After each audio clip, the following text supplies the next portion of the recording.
Yeah. But, you know, with the cats who, you know, spend all this time meticulously tuning and doing shit and then put moon gels and tape all over this shit, I'm like, the fuck? Why did you spend all that time tuning? You just put the drum head on and just done anything and thrown shit on it, and you've been fine. Old wives. Marseille, welcome to France. Yeah. It's warm outside. It's wonderful. It's lovely. Yeah. Women here are lovely. You're a lucky man. Yeah, we are. I would say as muffling technique, or if you want to call it that, you know what I mean? Just use a couple pieces of gaffer's tape.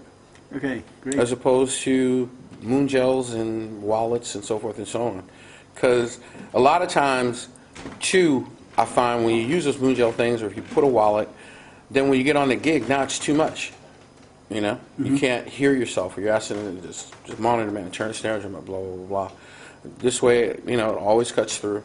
Never had a sound man or, you know, complain about the tape and so forth and so on. So it works well for me. Been doing it for a long time.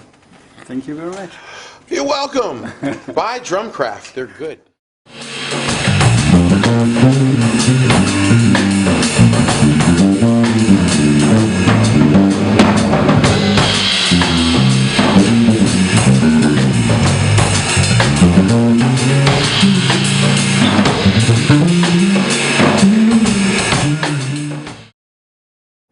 Hi Poogie, thank you for coming. Thank you for this interview. No problem. First of all, tell us please a few words about the Poogie Bell band project. My band so features Bobby Sparks, Patrick Stewart, and Chris Hemingway on alto, and sometimes Keith Anderson on tenor. We are I guess, been called everything from rhythm and soul to jazz funk kind of thing, and we play music that I grew up listening to, or in that vein of style of, you know, the Herbie and the Headhunters and George Duke and Weather Report, and you know what my big brother Marcus does. We just do it our own way, and it's a fun project, and we've been coming back and forth to Europe now since about 2007, and people come out and have been enjoying the shows, and we've been having a lot of fun. Okay, great. You are performing with a lot of famous musicians. Who's the one who inspired you the most? Oh man, that's a question. That's a hard question. Well, you know, I think every musical experience, first of all, it's a blessing to be able to do what you love to do. And I've learned so much from working with all the married people that I've worked with, from everybody from straight ahead gigs to rock gigs to the funk gigs to the pop gigs to, you know, if you're smart and wise, you know, you don't question where God sends you. You just go, show up, and do it. You know, so it's hard to pick one artist. I mean, I learned a lot, obviously, you know, working with my big brother, you know, playing with Roberta Flack.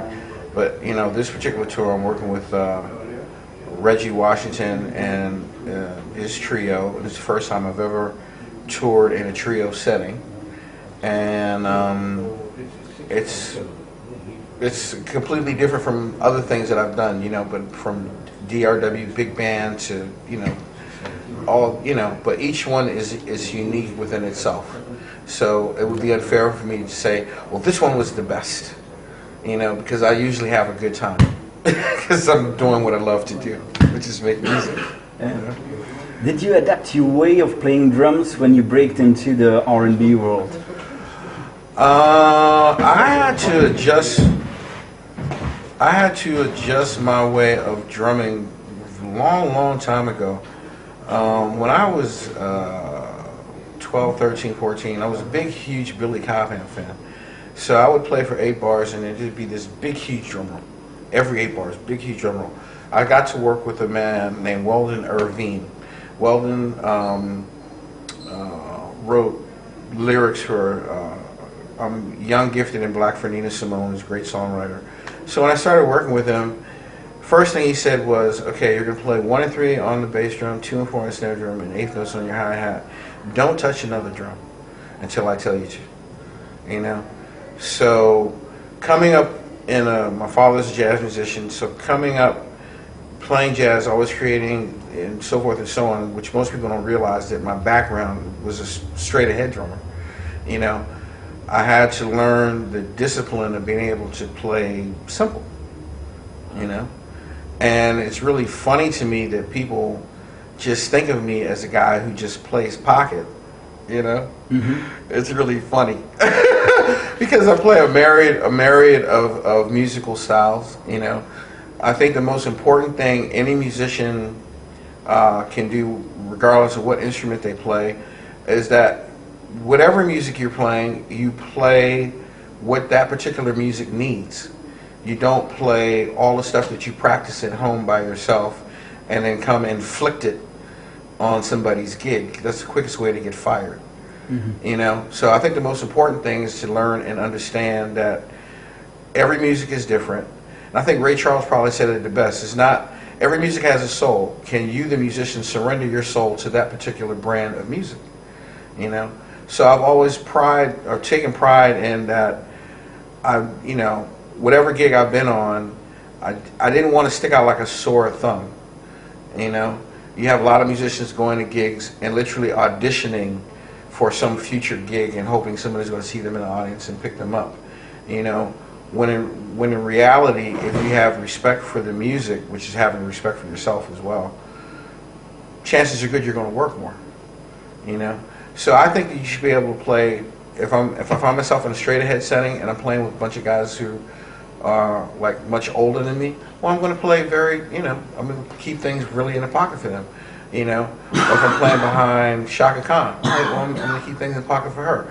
But on like Reggie's gig, when it's funk, but it's almost like free form funk. So I can take all the liberties I want and play whatever, you know what I mean?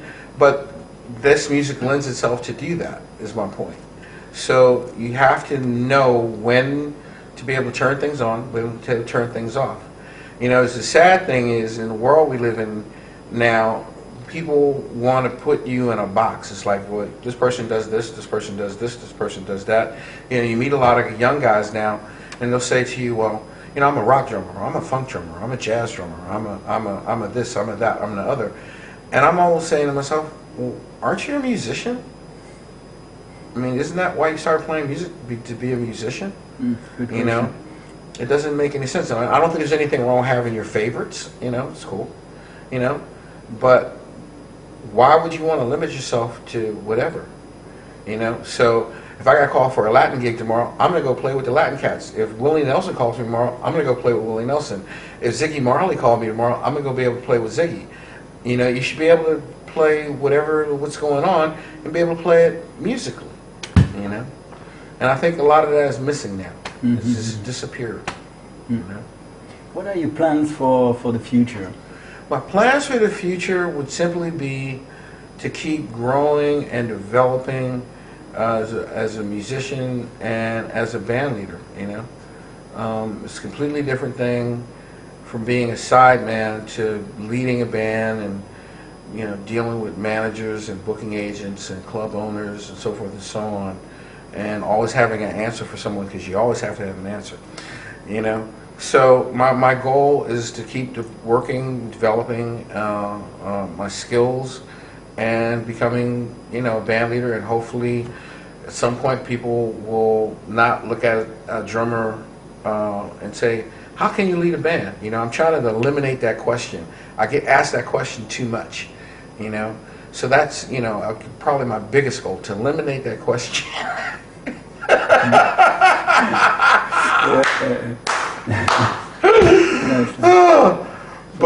But just to keep growing, you know. I want to be like Sonny Rollins, you know. I want to keep, you know, Sonny's 70, 80 years old, man. He still gets up and practices and is working out and trying to get better, you know.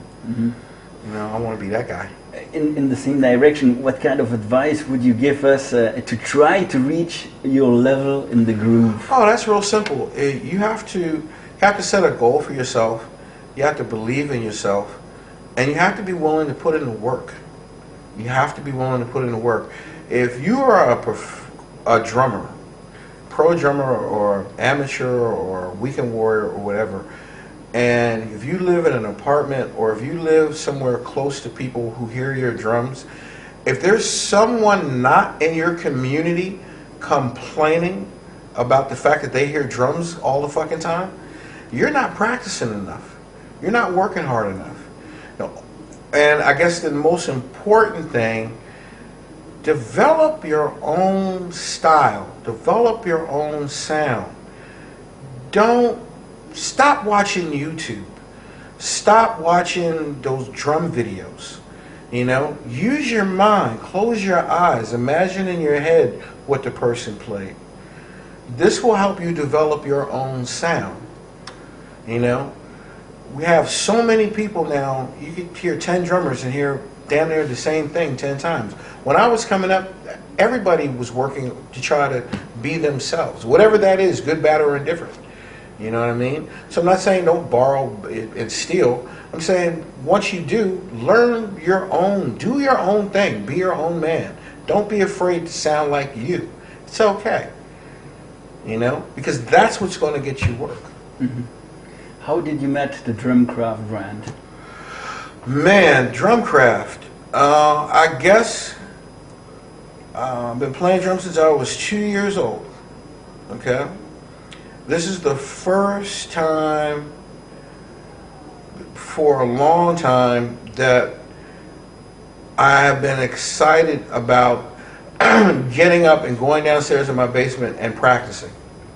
And the drums have a lot to do with that. You know what I mean? I think that over a period of time, we're going to see a lot of guys playing on these drums. You know? You know, German engineering, man. You know, I mean, you think about Mercedes-Benz and BMW. It's like driving one of those, but it's a drum set.